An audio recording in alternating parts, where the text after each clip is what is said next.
এই গাছটা একেবারে লম্বা হয়, ডালপালা হয় না, ঝড় বৃষ্টিতে পড়ে গেলে ঘর বাড়ির তেমন কোনো ক্ষতি হয় না।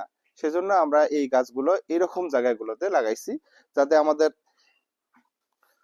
আসসালামু আলাইকুম এভরিওয়ান, ডেইলি লিমন ব্লগে আপনাদের সকলকে আবারও স্বাগত জানাচ্ছি। দীর্ঘদিন পরে আমি নতুন আরেকটি ভিডিও নিয়ে আসলাম।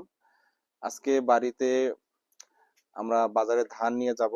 এই তো দেখতে পাচ্ছেন ধান এইখানে বস্তা করে রাখছি, এবং সেই সাথে সাথে আমাদের বাড়িতে আরেকটা জিনিস হয়, সেটা হচ্ছে এই যে সুপারি।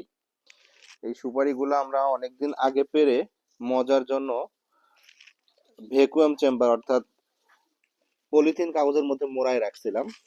এই সুপারিটা একটু সাইজে ছোট, এই জন্য এটা আমরা আলাদা করে রাখছি। আর এই সাইজটা একটু বড়, এই জন্য এটা আলাদা করছি। তো এগুলো মজা কমপ্লিট হয়ে গেছে, এগুলো ওই ধানের সঙ্গে এগুলো আমরা বাজারে বিক্রি করতে নিয়ে যাচ্ছি। এবং এই যে সুপারির গাছগুলো দেখতে পাচ্ছেন আমাদের বাড়ির পিছনে, এইখানে এই গাছগুলোতেই মূলত এই সুপারিগুলো হয়েছে। এছাড়াও আমাদের পুকুর পাড়েও কিছু গাছ আছে। তো সবুজ ভাই, এর ইয়া হয়েছে কত, কয় বিশ হইলো? মানে টোটাল 8-20? 8-20 হচ্ছে না? আচ্ছা, 7.5-20 হচ্ছে মূলত। আহ, এক গায়ে এক, মানে এক গায়ে এক বিশ নাকি, মানে 20 গায়ে এক বিশ। সরি, হিসেবটা আমার ভুল হয়েছে, 20 গায়ে হচ্ছে এক বিশ ধরা হয়। তো এগুলো আমরা আজকে বাজারে বিক্রি করতে নিয়ে যাব। তো আমি যে জিনিসটা বলতে চাচ্ছি সেটা হচ্ছে যে এই যে আমাদের বাড়িতে সুপারির গাছগুলা যেগুলো আছে, এগুলো কিন্তু আমাদের একবারে পরিত্যক্ত জায়গায়।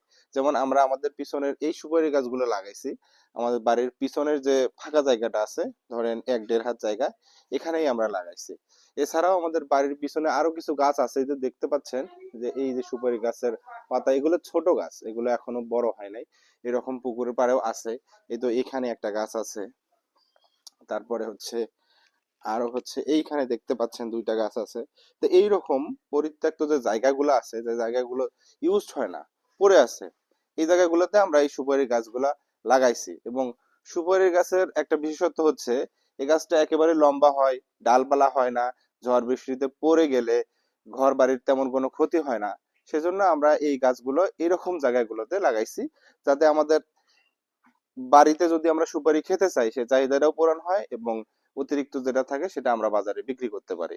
তো আপনাদের যাদের বাড়িতে এরকম পরিত্যক্ত জায়গা আছে, তারা চাইলে কিন্তু এরকম সুপারির গাছ লাগাই দিতে পারেন। আপনাদের পরিবারের চাহিদাও পূরণ হবে যদি খেতে চান, আর না হলে সেটা আপনারা বাজারে বিক্রি করে কিছু অর্থ ইনকাম করতে পারবেন। তো এটাই আপনাদেরকে জানানোর বিষয় ছিল। ভিডিও কেমন হলো অবশ্যই জানাবেন। সবাই ভালো থাকবেন, সুস্থ থাকবেন। আল্লাহ হাফেজ।